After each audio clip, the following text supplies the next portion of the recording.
analysts could have predicted Twitter, India's cell phone to toilet ratio, all the changes in pharmaceuticals, computers, telecom, media, China's rise, the rising of the fall of the Berlin Wall, Egypt. You take your favorite topic.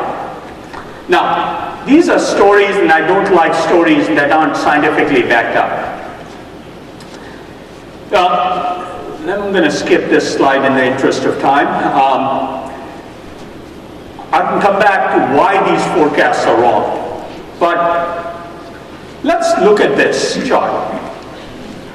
This chart in red is China's per capita income plotted against the per capita consumption of oil in China, that little red thing.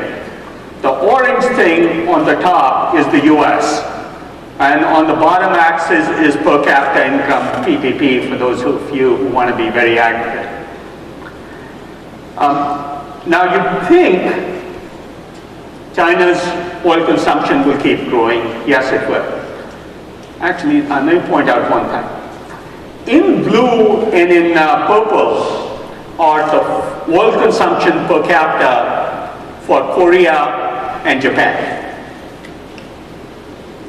Now, this is what the US Energy Information Administration and every world body uses to predict oil consumption in China by year.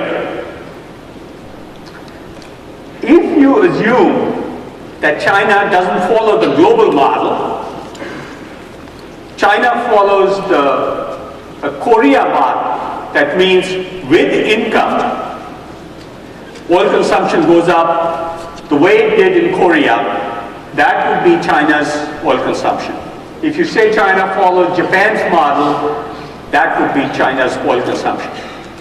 So just the consumption in China could be off by 400 or 500% based on the model you use. My point is the following. When you see these models and these experts, they take the past, just like the McKinsey guys did, and extrapolate it into the future. So that's not a good thing. Buried in that are assumptions. The US assumed this particular forecast, the one we operate on, assumed China's consumption would grow with GDP the same way the global economy grows. It's more likely to grow the way South Korea grew or Japan grew. So, Professor Tetlock at UC Berkeley took 250 experts, followed them for 20 years, and tracked 80,000 expert forecasts. These are the guys you hear on CNBC, or the experts that testify before Congress. The average accuracy of 80,000 forecasts, and this was rigorous statistical analysis, about the same as dart-throwing monkeys. Now, this is not an exaggeration. This is rigorous statistical data. So hopefully, I've convinced you to stop paying attention to all the experts. I do. I don't pay any attention to what they tell me is possible, not possible, what the world will be like. I'm going to skip in the interest of time. I'm running a little bit behind. Same thing happened. Experts were asked about the monetary union, the Soviet Union, South Africa, 5 years before things happened. No relationship between experience and accuracy. I could talk for 3 hours about expert forecasts, but we don't have time. The important thing to realize is there's a difference between knowing and the illusion of knowing, which is what experts create. They create this illusion that we know because they have a computer model, an econometric model behind it. So if extrapolation of the past doesn't work, what does? What works is inventing the future. What I tell people is almost certainly if you invent the future you want, you'll have the right forecast. Alan Kay said this a long time ago, and I just repeat his forecast. So, what does happen? This is my thesis on where where social transformation, energy transformation, internet transformation happens. Most large companies' view of innovation, and this is the probability of a technology succeeding on the vertical axis and chance of disruptive impact on the horizontal axis. Most large companies stay on the left where there are high probability of success. My thesis is black swans, the stuff, the improbable causes most of the large social changes. 15 years ago, 1995, every major telecom company told me in this country they would never adopt internet protocols or TCP/IP for the public telecommunications network. Never. 5 years later, companies like AT&T that didn't adopt that technology were going under. Top 10 US most profitable companies going bankrupt. Most people forget AT&T was sold for a song to Singular, and only the brand remains. Improbable, I submit, is not unimportant. One risky shot may be improbable, may fail. Since the Sharks won last night, I like the analogy of shots on goal. More shots on goal. If you have enough shots on goal, you will win.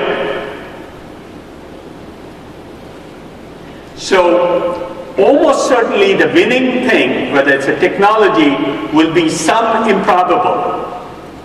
Almost certainly the safer incremental bets will not work. And this is what is almost impossible to model. So what's a black swan? An event that's rare, extreme impact, and retrospective, though not prospective predictability.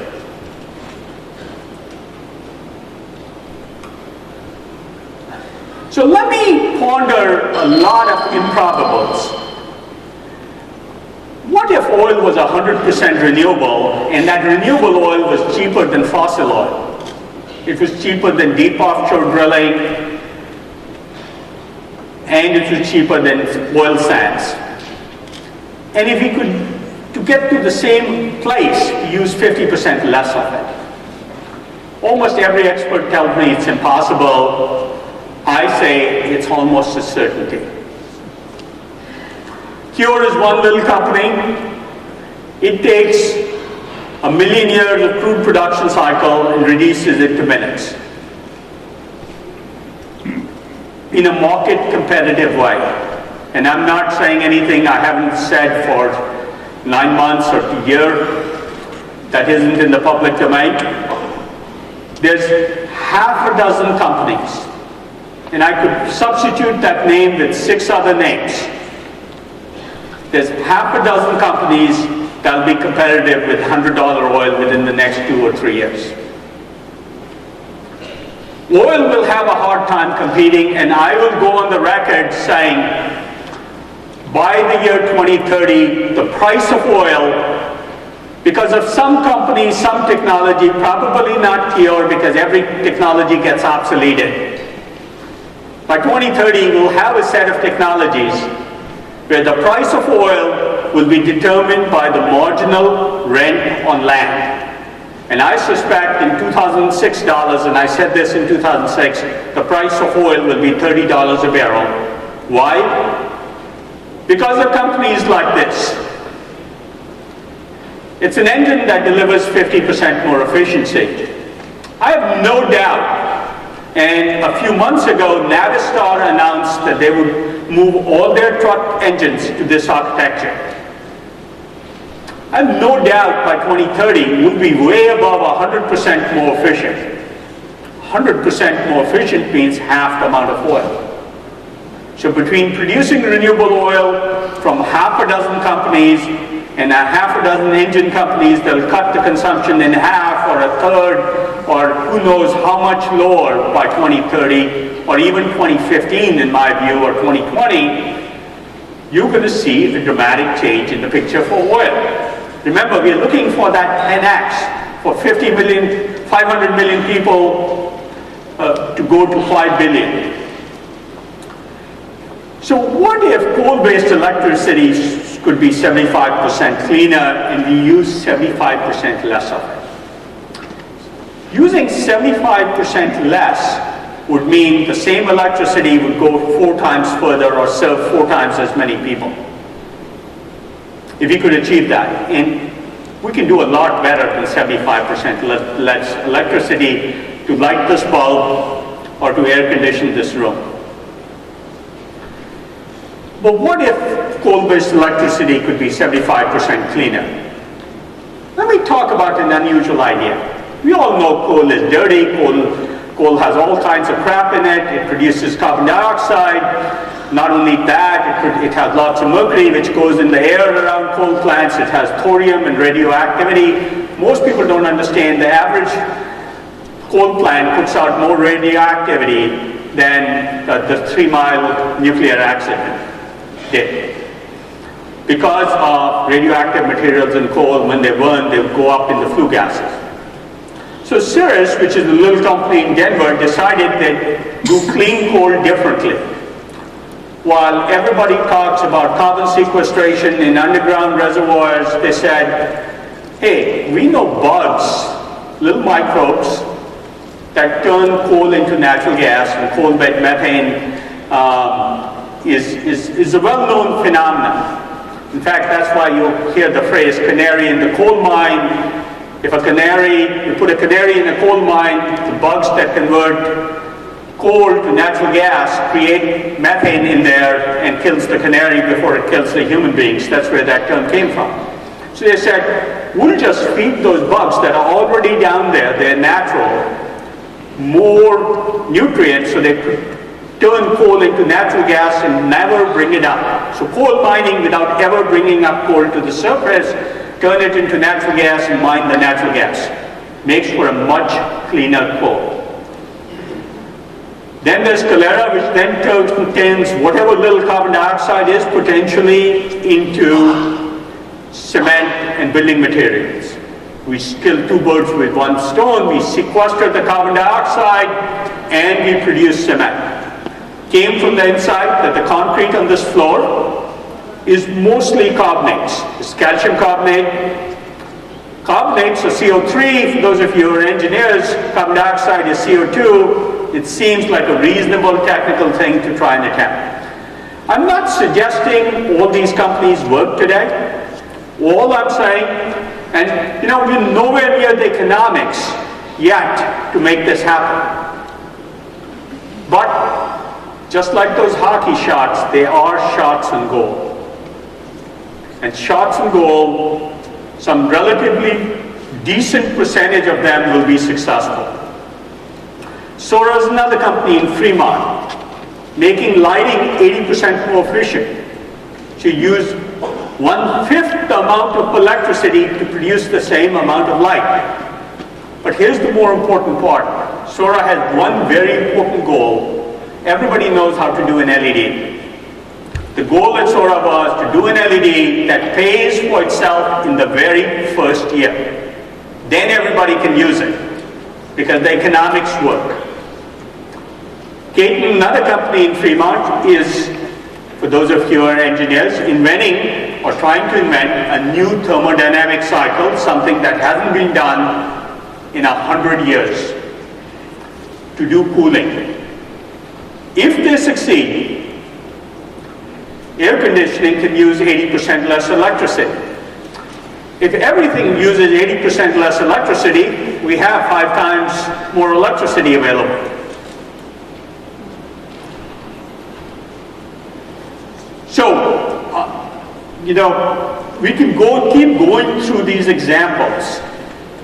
I'll go through some of them quickly. If you could store electricity, one of the big problems with electricity is the electricity grid. But the problem is the electricity grid only carries maximum electricity at the one time for those 50 or 100 hours a year when electricity is in peak demand. Rest of the time you transmit a lot less electricity. But what if you could store that electricity? Light sail, while everybody in the world is trying to build lithium-ion batteries, decided that they would build a kind of engine called an isothermal engine and store electricity in compressed air. And in compressed air is pretty cheap. It'd be dirt cheap. And anybody could afford it. And you could literally triple the capacity of transmission lines and grid by just storing electricity in compressed air. Now, that's a radical idea. But radical ideas, as I said, is how things will happen. I want to talk about this. This is another unusual approach to batteries. Started by a good friend of mine. We've done 2 or 3 startups with him, called Jagdeep Singh. He did Infinera. He did Lightera, which was sold to Sienna. He's now doing this thing that I call a quantum nano thingamajigget. But we're obviously not talking a lot about how we're doing it. So these kinds of things tell me when the experts say 20 years lithium-ion batteries will be everywhere, I say unlikely. We'll even see lithium in batteries, at least not traditional. We may see some non-traditional lithium-ion batteries. When people say silicon solar cells will be everywhere, I suspect within 10 years, silicon will have 0 role to play in solar cells. When people say to me, LEDs we built on silicon carbide, I say, not a chance. So, what else? What are other large global problems for that 10x to get 5 billion people to the lifestyle of 500 million people? What about steel? Can steel be twice as strong as steel? The answer is yes. Turns out the nanostructure of steel determines the strength of steel, and steel could be 5 times stronger than steel if we just had the right nanostructure. What about agriculture? We're investing heavily in agricultural technologies because we can multiply the amount of effective productivity of land by 10x. You know, some people believe the green revolution has run out of steam, and it has. But the traditional approach to the green revolution has run out of steam of feeding more and more nitrogen to plants. Because nitrogen is a problem. But what if you didn't use fertilizer to grow plants better? You didn't need fertilizer, pesticides. We're working on those. I talked about steel. What if, and most people don't know this, that 2/3 of the land in this country for corn is used to produce high fructose corn syrup or to produce feed for animals. That's a shame that most of the corn is used for that. Humans consume very little corn. But what if all the sugars could be produced from pine chips or wood chips? In fact, we're doing that. We have an operation going in North Carolina that could replace your corn-based sugars, those high fructose corn syrup you hear about, from wood chips. You wouldn't need crops like corn. Let me give you another example. Turns out to produce a kilogram of beef, of edible beef, you need 15,000 liters of water. Move your body, baby. Move your body, baby. Move your body, baby.